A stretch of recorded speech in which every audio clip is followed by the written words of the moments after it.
Come and jump in the ride, hop on the bus. We gon' slide, be outside when we pick you up. Take you to a place where you can open up your mind. Say what you gotta say, and nobody blinks an eye. You on the long bus, with short thoughts, long bus, with short thoughts, long bus, with short thoughts. You on the long bus, with short thoughts, long bus, with short thoughts, long bus, with short thoughts. At the bus stop and whatnot with some blunts in my lunchbox. Enough stock to last the whole show. Got a whole packed road. The place about to go, better keep your glass cold. I jump in, meet my other friends. Big respect, gotta show love to them. You wouldn't believe who the bumping in. Why you looking like that? You coming in?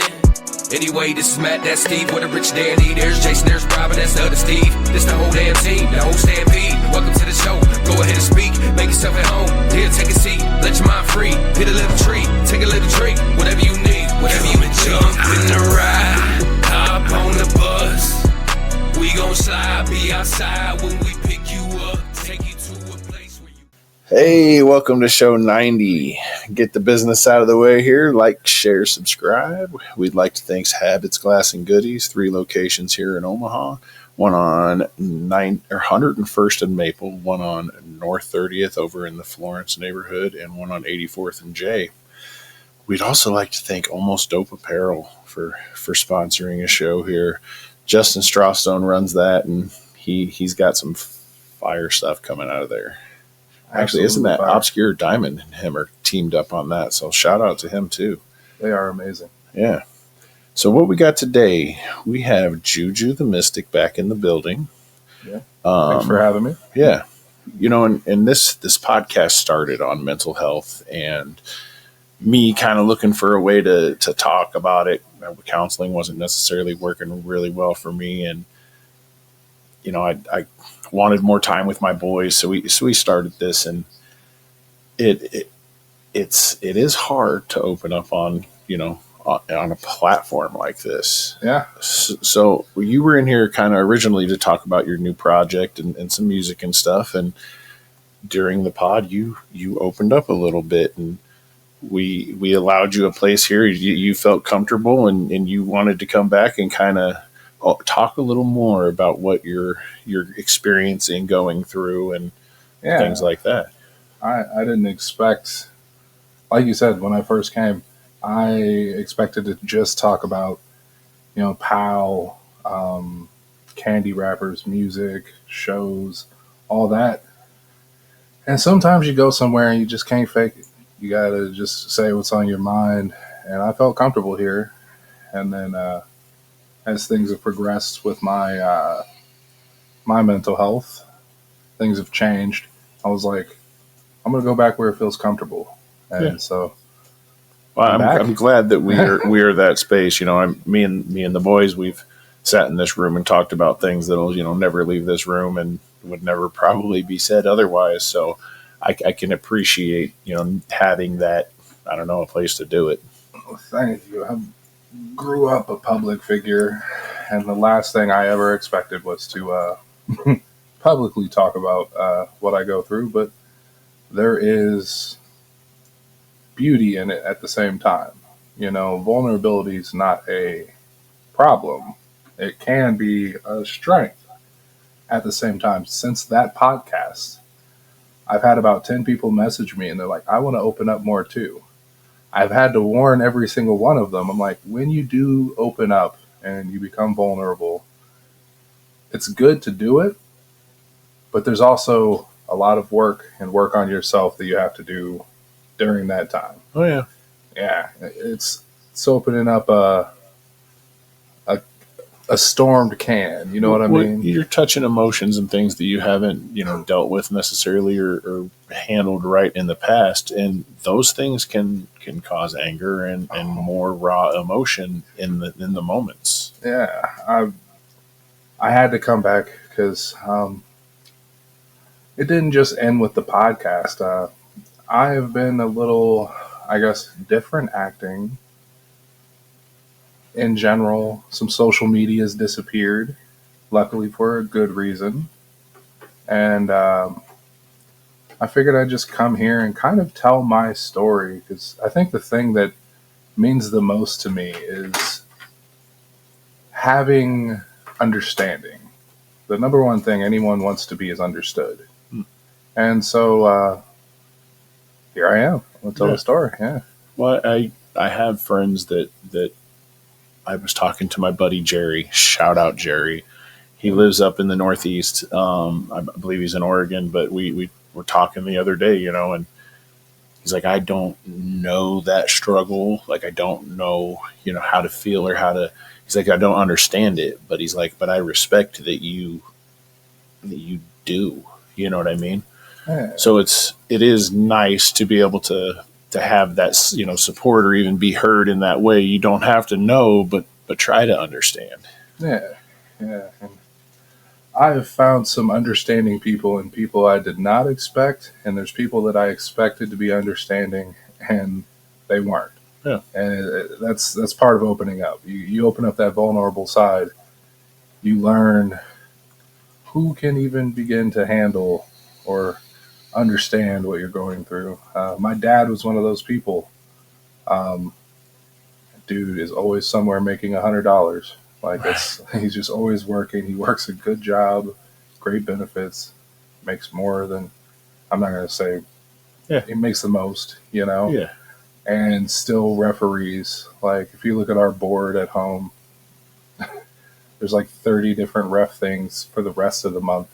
Yeah. Still in the community. Yeah, still in the community, but like he doesn't just sit at home ever. And so like with him being gone all the time, I did not expect him to come in and then just one day he was talking to me. And for the first time in like a month, I felt understood for a second. And I was like, wow, I did not expect that. Like the guy that's gone to be the most understanding. But granted, I came from him. So, Yeah. If anyone's going to understand, parents are usually probably a good place to start looking. This is all possibly genetic. Yeah.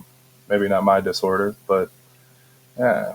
I'm going to deep dive immediately. Well, you told me you kind of you feel like you've had a change in the position on the D.I.D. Yes. I am at I guess it's the thing that everybody wants, the end of it. My D.I.D. ended quite abruptly. And the more I realized it, the harder life became, because I was used to having multiple me's. Something to fall on. You go through something, you got three U's that'll just take over. Yeah. And I didn't really live as the original me very often. All of this was my creations. I went to the gym. This is so sporadic, but I went to the gym to shoot some hoops. Since this first time since I broke my ankle, and legitimately, I could tell I'm not ready to play with the old guys again.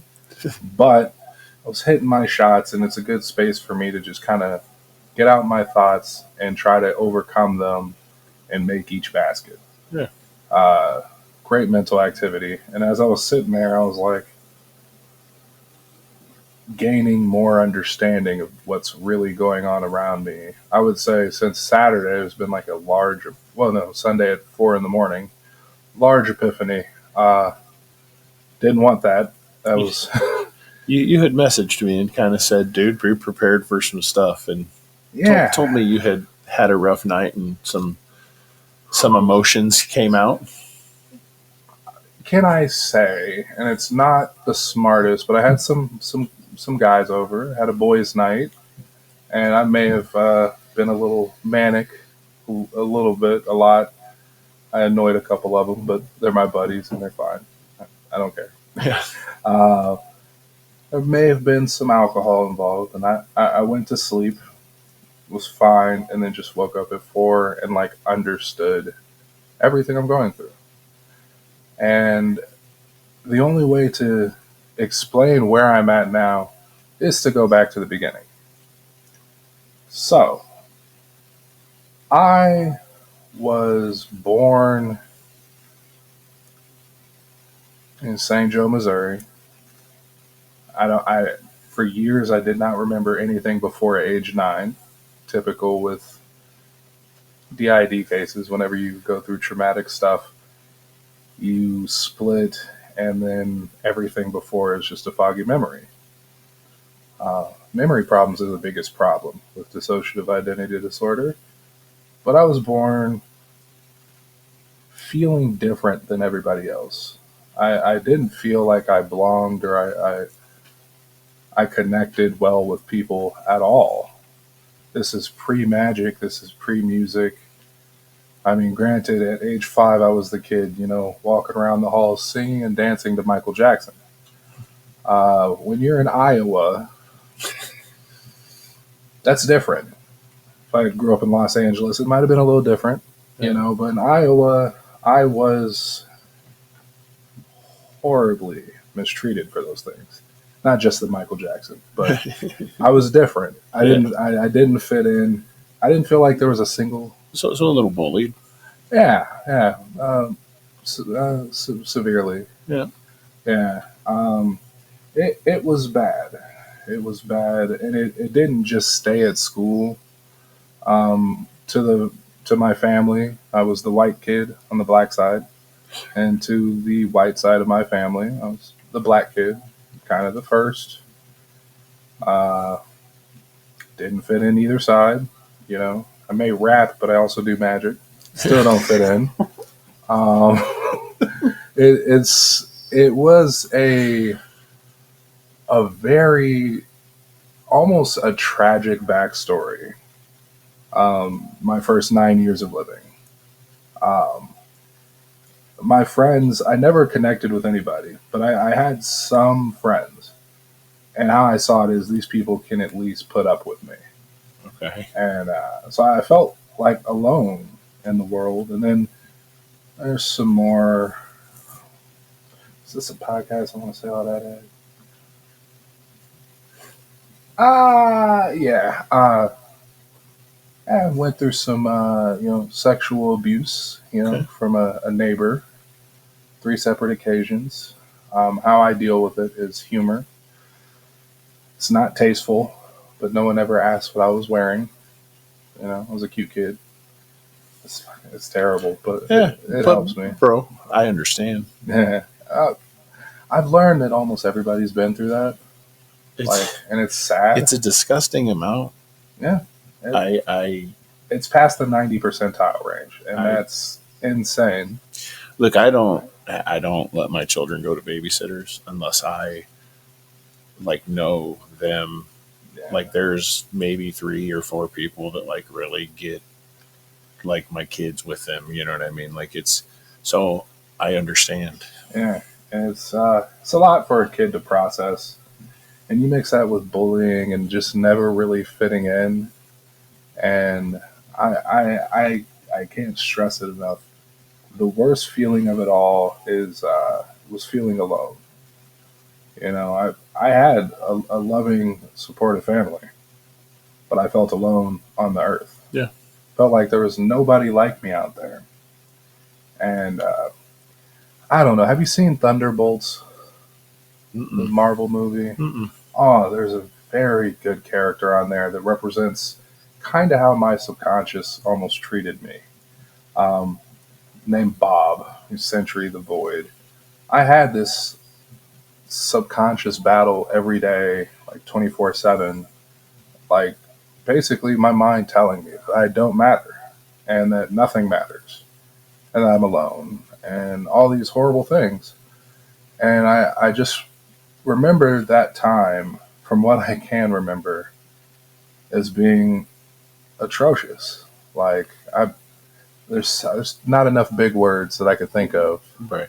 It's the best I got. That's right. 11 letters. I did pretty good. It was an awful, awful time. Yep.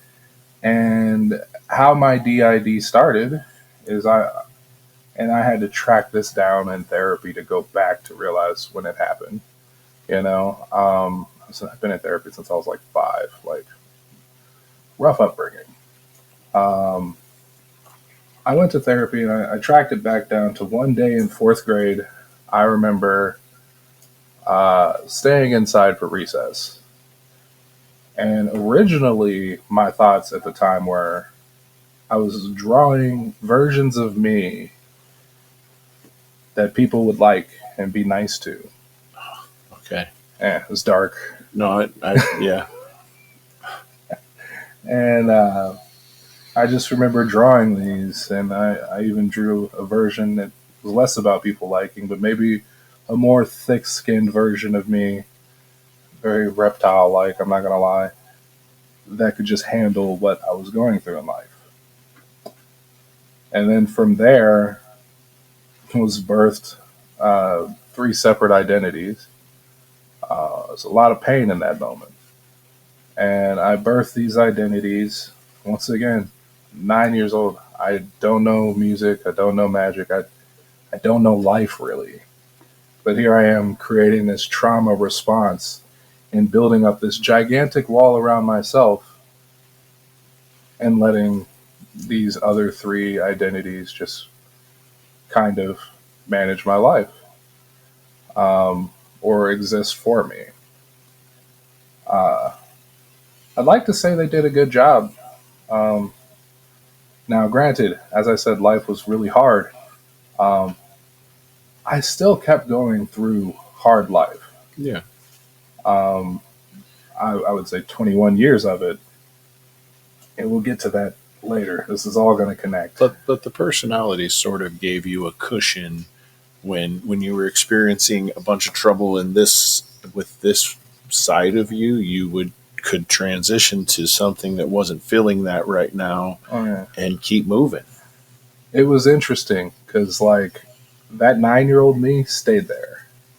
I actually didn't feel that version of me, but maybe 3 times in my life, up to where I'm at now, because I'm not gonna let the sensitive hurt, kid version of me out. Yeah. So he kind of stayed in the background, and I picked up things like magic. I mean, it was like a vengeance, almost like a vendetta.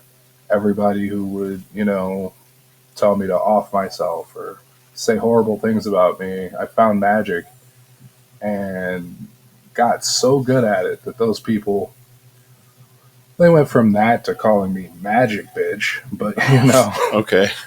it's a step up. Kids are so like it's like dumb creative, like, but come on. Like, and yeah. Yeah. I made it my mission to make sure, and this is something that all three personalities that I put in the forefront, and I'll explain a little bit more of that in a second, but all three of their missions was to make sure that nobody ever felt the way that I felt. Everything I've done in life, or everything the other me's have done in life, was to make sure that nobody went through that kind of pain. I didn't want people to feel alone. If you were unique, I celebrated it. I didn't want people to feel how I felt. Now I'm going to revert back a second. Great. So part of my epiphany is this. And this is very very minute detail.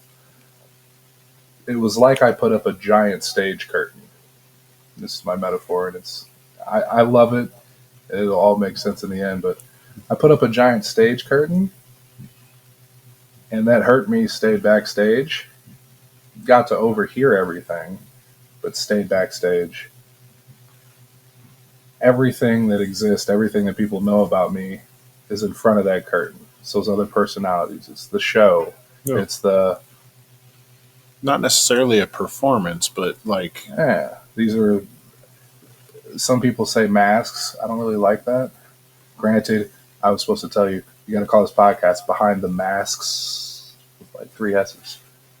all right, That's pretty. I like it. That's a pretty good one, right? Yeah, I'm with it.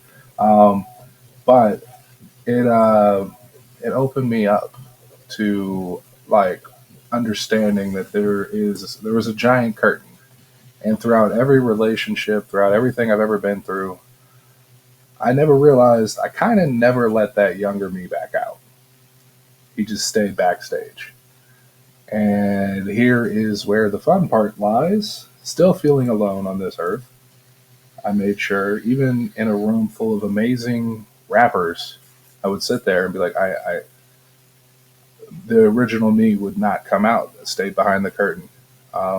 It's not even a distrusting thing. I hadn't met somebody like me yet. Mm-hmm. And that is granted, holy crap, that's kind of hard when you're, you have D.I.D or even just the original me. Like, that's meeting somebody that's like you, that's a rare thing. Yeah. So I stayed behind that curtain, dated people. They, sorry, ladies, you never met me. You met what I was willing to show. Yeah. Hopefully that was nice.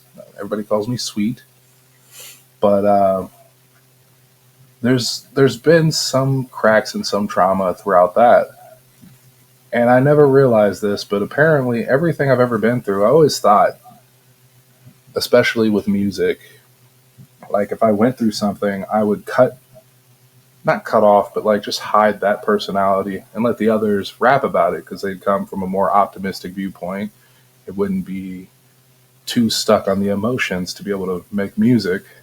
And I think I said it in the last podcast. I used to like almost set it up to where I get broken up with on purpose so that I'd make some really dope music. It was worth it. Yeah. I would do it again.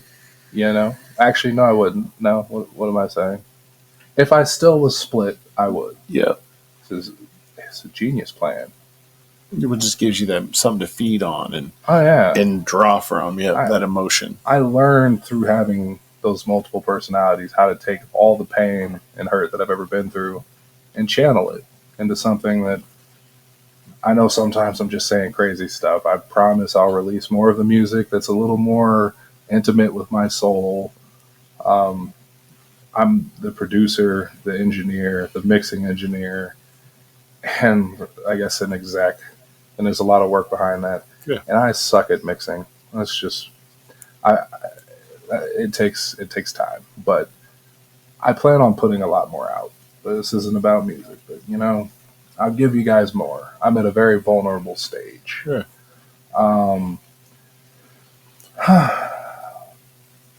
One piece of in between trauma that does stand out, and I have talked to this lady. She's going to be mad, and I don't care. When I was 21, I had been made aware that I could possibly be a father, you know, and it was a possibility. I'm going to give her all the credits on that. It could be yours, it could not be, you know, young love or whatever they call that. That happens. Kid came out looking just like me. And then 3 months in, I was waiting for the DNA test to sign anything. Turned out not to be mine. And then that fell apart. So it turned out she had a type. Yeah. Well, you mix black and white and like Spanish and white. It's similar kids. Yeah. At least as babies. It's porcelain white. So yeah. Losing that kid, because during that time I had built that bond because I was almost sure that it would have been mine. It looked like it. It's crazy. That's the crazy part. But my blood type can't make that kind of baby. It's 98%. Oh, 98.8% not mine. Yeah. Not my kid. You lose a kid. Tough time. I think that's the only trauma I've been through that actually might have hurt the me under the curtain. Or behind the curtain, but it's also what led me to start doing music. Okay. At that point in time, I rapped with some friends. I could not do a magic trick and feel better when going through something like that. And so I think my buddy Cap, he's still called Cap, he like lent me his microphone, and I recorded for like 3 days, and I was like, I need to go buy one of these. I mean, there's some in-between times, you know, before, when I first lost the kid,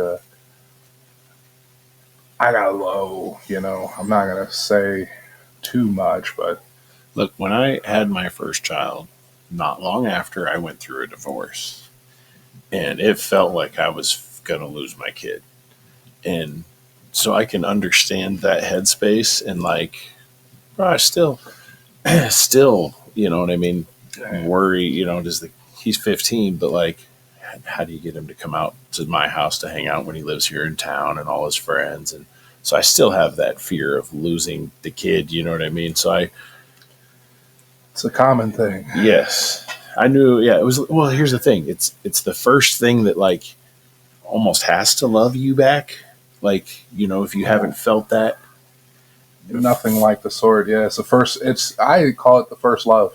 yeah. Well, I mean, it's you know, I look.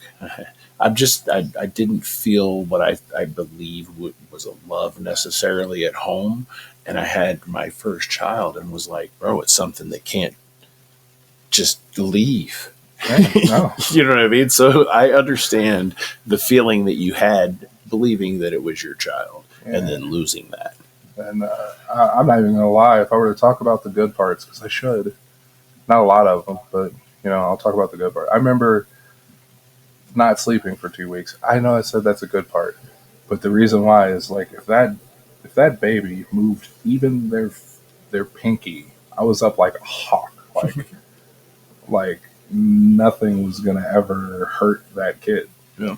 And I remember even after losing the kid, I made some promises that there's no way I'm gonna keep because you know I was young. I was like, their 16th birthday, I'm gonna, even though I haven't talked to them in years and they don't know me, they're just gonna get an Audi at their house. It's been like 8 years or 7 years. No, they're not getting an Audi. I don't have one. Right. I don't know if I'll have one. I don't know music wise or job wise. Yeah. But look, it's cool that inside you still felt a responsibility for the, or, you know, that Absolutely. that's still, bro. Some parents don't even want to be parents. You look at the big picture, bro. You was ready to, you know what I'm saying? I changed my whole life at that point in time. I used to partake in some devil's lettuce. You know, everybody says I'm a liar when I say this, but if you hung out with people that did, I'm not a liar at all. It was at least half a pound every 3 days. He was a smoker. Oh yeah, morning till night. Yeah, all right. That's half the reason I think me and the mom connected back then. Is she's like, this guy doesn't stop smoking. I'm like, yeah, no, I used to have fun. I haven't smoked in 5 years now, so I will at some point.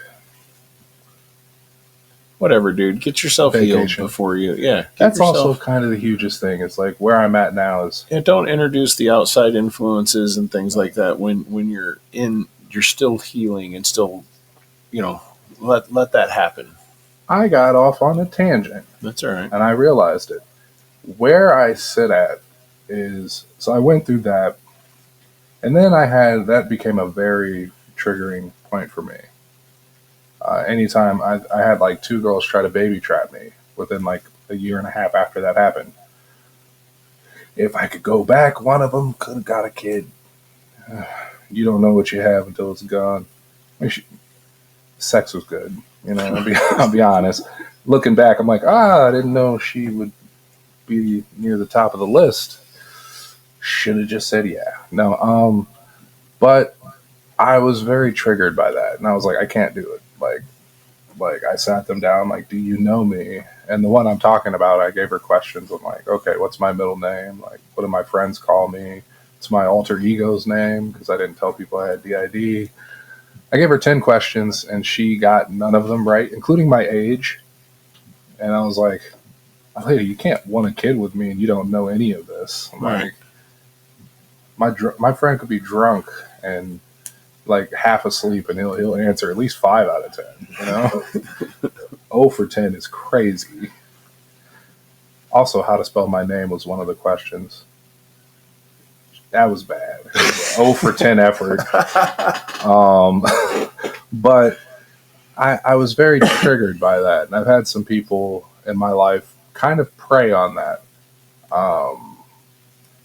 Not calling them all predators, you know, but some people just don't have the kind heart that necessary, you know, to play with that emotion or anything like that. And so it's a very sensitive area.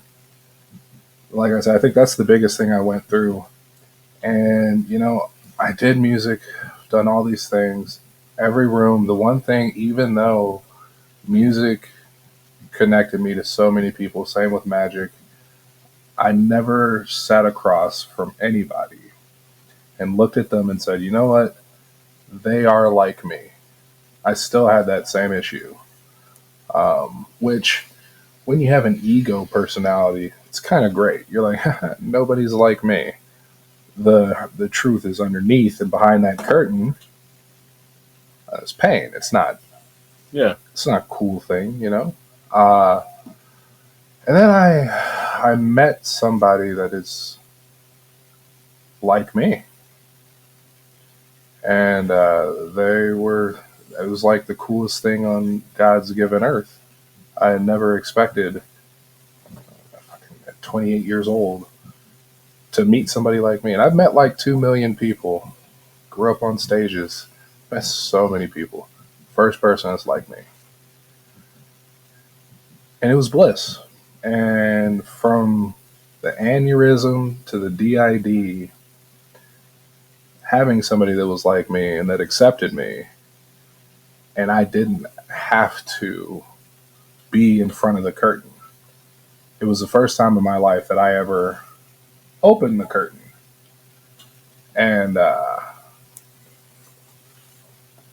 believe it or not, that younger me got to experience a little bit of joy and a little bit of belonging and accepting this. So for that, I will always thank that person to this day. Like,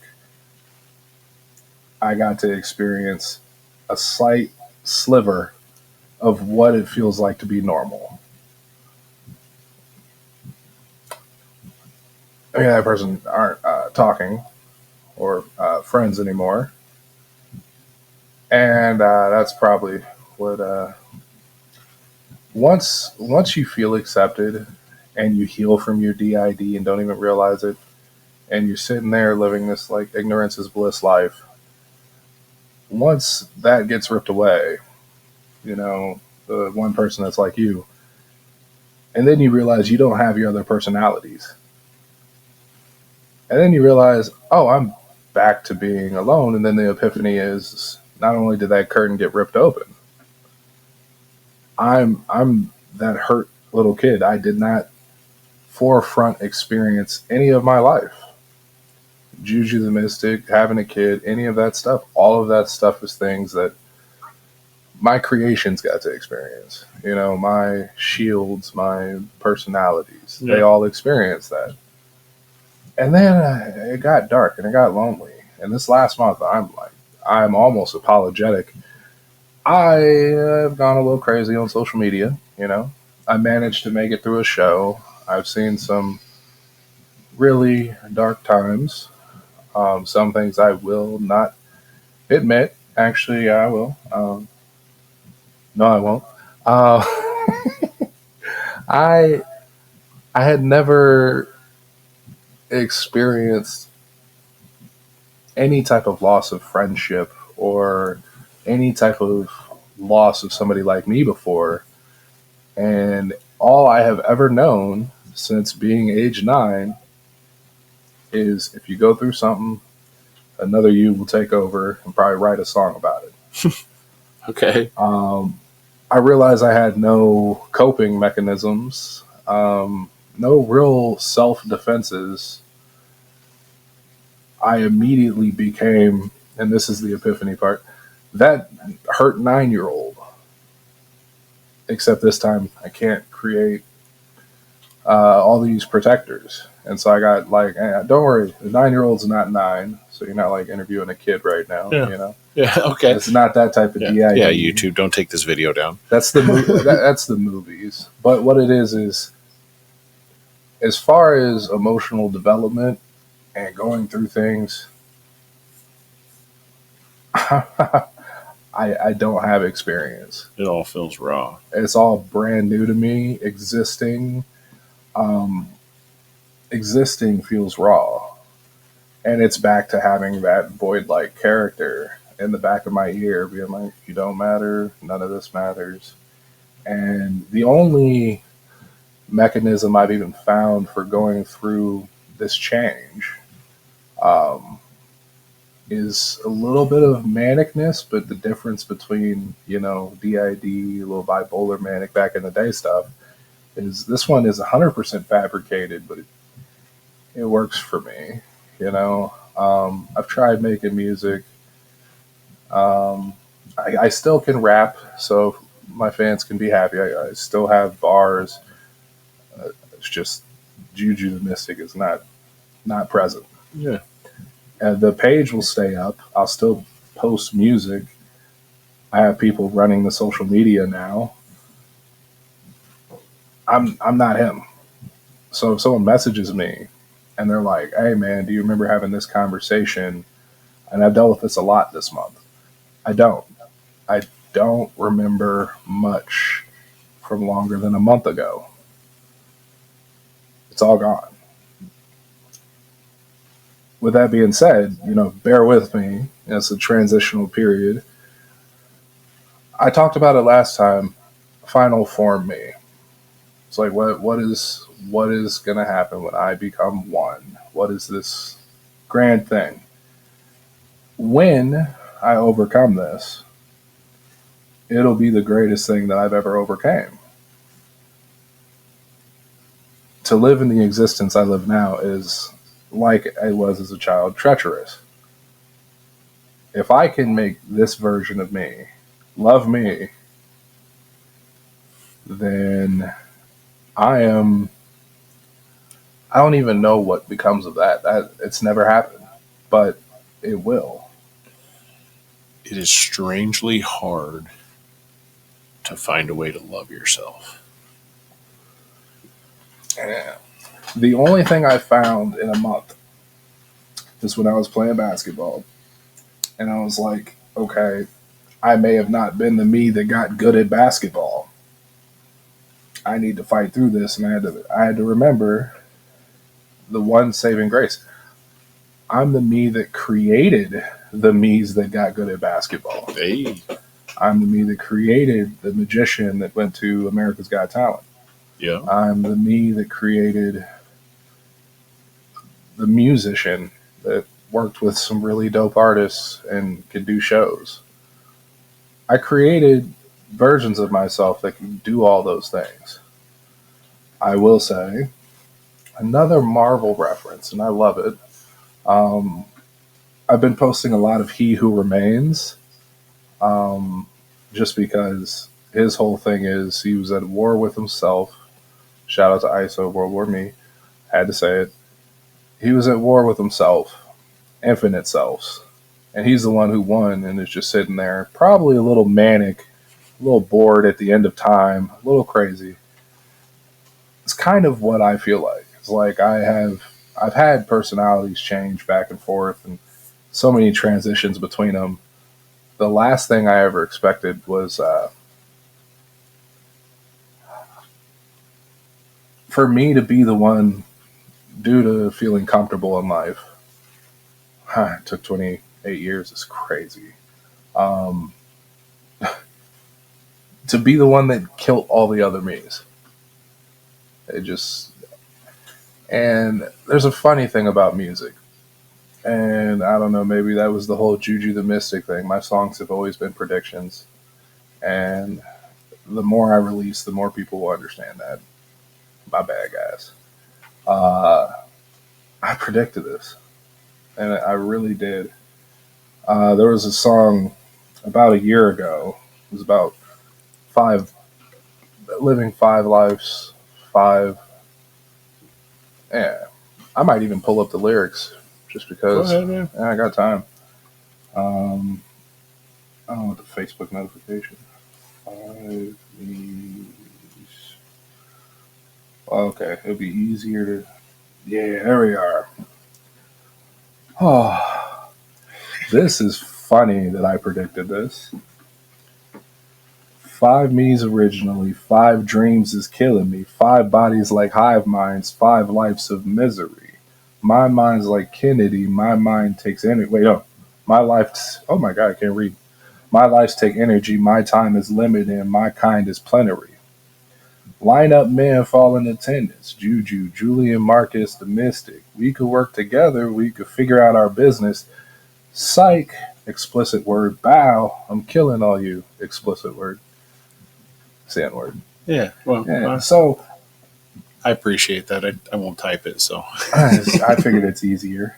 But I predicted that I would be the one to probably take out all the other me's. I predicted things with losing friends and all of the stuff that's happened. And just because it's predicted does not mean that it's fixed. Nothing's ever fixed, but in this time, it's just a transition period. I'm learning to live and try to heal a version of me that couldn't heal in therapy back when I was younger. A version of me that life was so hard, he split. And I'm that version. yeah. Well, I mean, if anything out of all of this, we can all say that there is a ton of creativity inside of you, sir. Thank you. You know what I mean? Yeah. You had the different personalities, and they all had badass. You know, you were great at magic. You were look. We had Tyrell Frazier in here a couple days ago. And he told us a story about how he used to pop up at the bar, do bar tricks and shit. And he'd be sitting there like have the whole bar held up, waiting on drinks for him while you finished your trick, which is crazy, dude. Like, so you are a creative man, no matter what. Yeah. You find you, and keep finding a way to do beautiful things, and you know what I mean. Find the 9-year-old you that's healing, and make him the most badass. You know what I mean? I think the potential's there. Yeah. I think yesterday, like I said, it was a month of just feeling lost. But when I was shooting baskets, yes, my ankle's swollen. It's not ready to play with old guys. But as I was shooting it, I for the first time ever, my mind was clearing back up, and I was like, even if I did not firsthand experience the last 21 years, I created the me's that did. Mm-hmm. And so I think it's a very powerful version of me. And although I don't know if it's even being vulnerable anymore, I used to see it as that way. I don't think it is. I think it's more learning what the strength is. And the creative power bomb, yes. You give me a mic, and we were talking about this before the podcast. You give me a microphone, if you give me some fellas, you throw on a beat, I'll make a hit record. Like it makes it's skills, it's repetition, muscle memory, mind memory. Yeah, yeah. Like you give but you want to feel it when you're creating it, and you're learning how to feel those things as you. Yeah, I have worked on one song in this last month, and it's my verse to Unk Status. We performed it, me and Zarati, at the show. And as I was writing it, I recorded, and the craziest thing happened. So I showed my core people, and they're like, "Wait, this is you?" And I'm like, "Yeah." And they're like, "You sound different," and that's something I did not expect. But even the way I look at words, the way I approach everything in life right now is different. And I'm at a point where I'm just being very selective of what I can allow to be around me. I have 100 artists a day hit me up, getting in the studio, we make beats. Right now, I'm not the guy for them. Yeah. If there's an opportunity that I can't ignore, I'll do it. Right now, I'm focusing. I've been in therapy, got new meds. The number one thing I do, and I hope that this really fits the bill for people, is talk about it. One, no matter how crazy you feel, talk about it. Don't talk as much as I do, but well, there's times where the homies, if I'm they know I'm angry about something, they'll hit me and be like, "Hey man, you want to talk?" And there's times that I am like, "Not now," and there's times that I will talk. It's just I appreciate that I have people that will ask if I'm wanting. You know what I mean?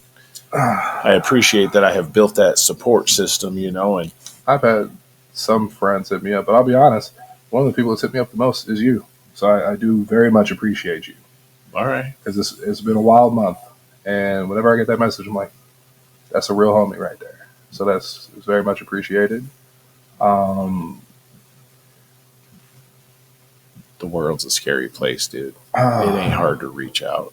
I think even though I am the me, I am just not even. There's a little bit of fear involved of being a you haven't been in 21 years. Yeah.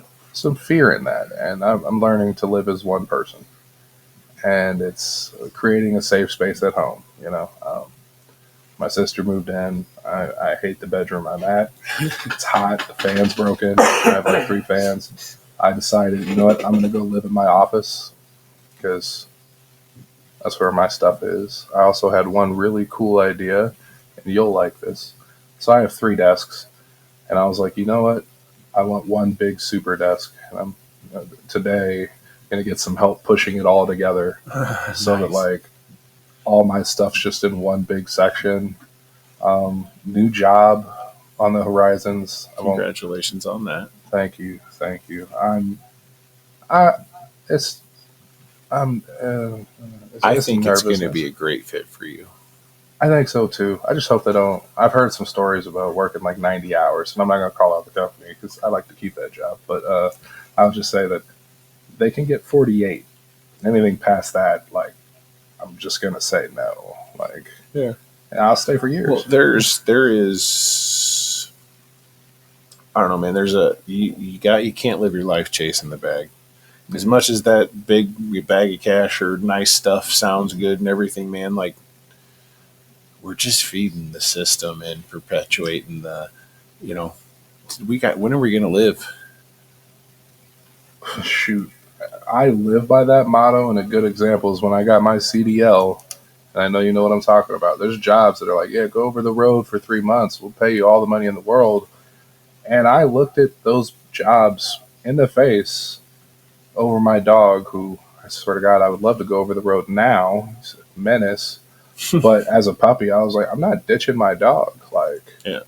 I'm like John Wick when it comes to my dog. Like, I will sacrifice most of my life for him. Granted, every morning he wakes me up by trying to rip my face off.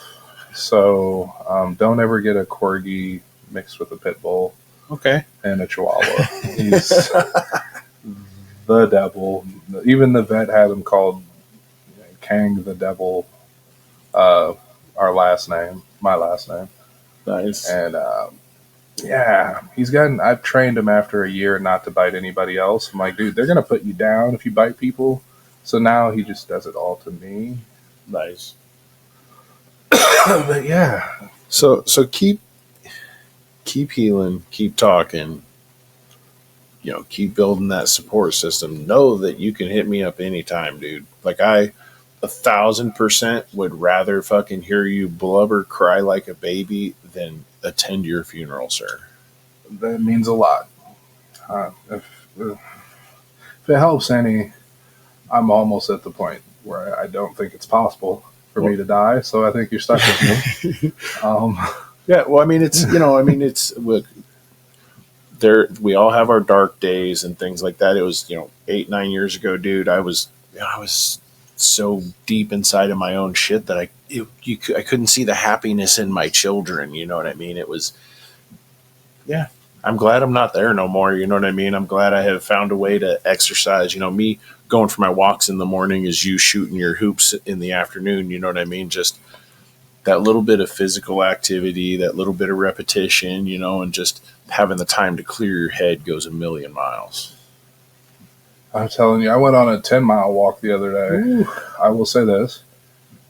people should warm up before they go for 10 miles. But my plan, I was like, I'm going to walk until I can find a reason to either enjoy the day or want to enjoy Earth. Yeah. And the last 3 miles, I was like, I may not be happy or enjoying things, but I'm like, all I could think about is one, my ankle hurts, and then two, like each step at that point felt like needles. I was like, I just want to go to my shower. Yeah. So that shower meant the world to me. On Saturday, we had the mental health awareness, or the suicide prevention watch. We went and did that walk, and my kids and wife and everybody joined me, and my mom even popped up, and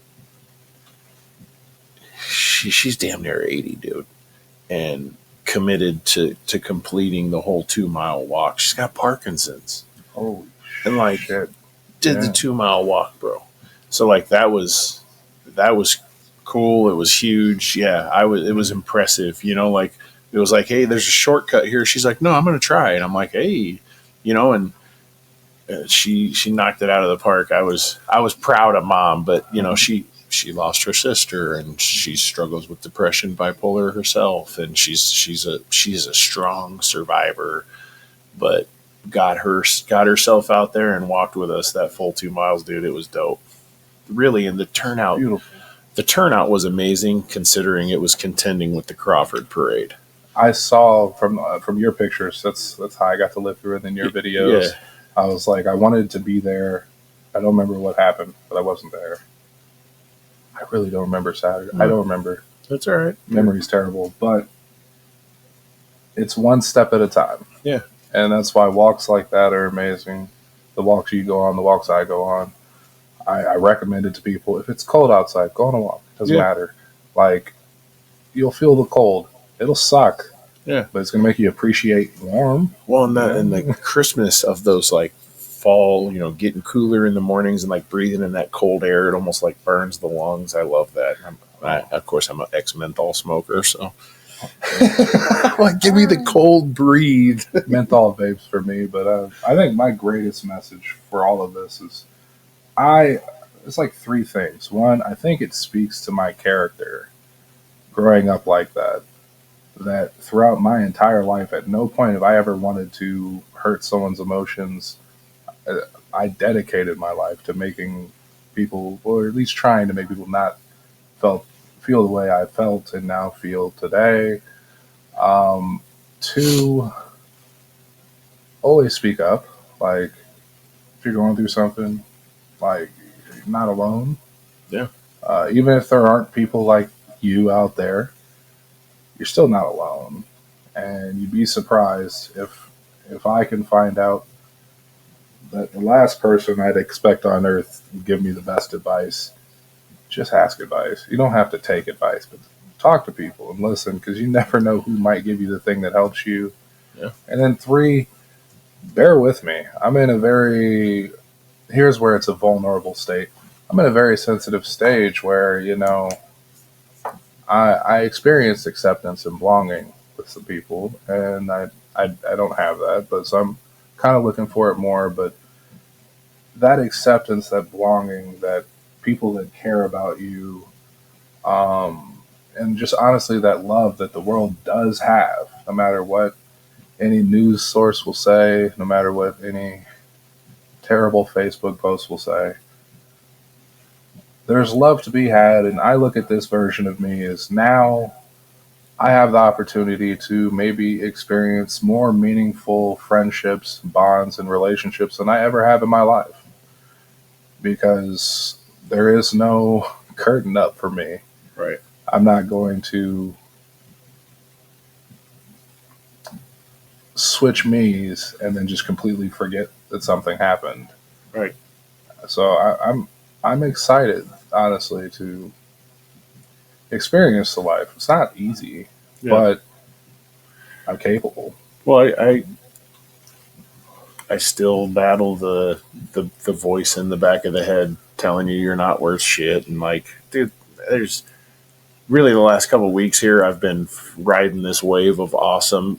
But when I don't have a wave of awesome, I'm like, man, what am I doing here? Is this waste of time? And so I get all that. But then, you have weeks where, man, I've been 2 weeks just awesome things happening every day, and it feels unreal right now. So you just keep working on you, dude. Keep heading the right direction, and you'll get those. There's going to be peaks and valleys, but just ride the wave, my guy. For the first time ever, riding the wave, and I'm one me. Yeah. I am the original Julian Henning. Yeah. Silver Surfer now. I'm getting that many grays, you're telling me already? But yeah, no, I think it's an important message. Just ride it, no matter what you're going through, one step at a time. Yeah. Well, I appreciate your time today. Thank you. I appreciate you being willing to put yourself out there like that. It takes a lot, and bro, I support everything you got going, and you're welcome at my table anytime. Thank you. As long as there's fried chicken. Yeah. We could probably place an order and have it here in a few minutes. Thank you. Yep. Love you, bro. Have a good one. Love you too. Run it. Come and jump in the ride, hop on the bus.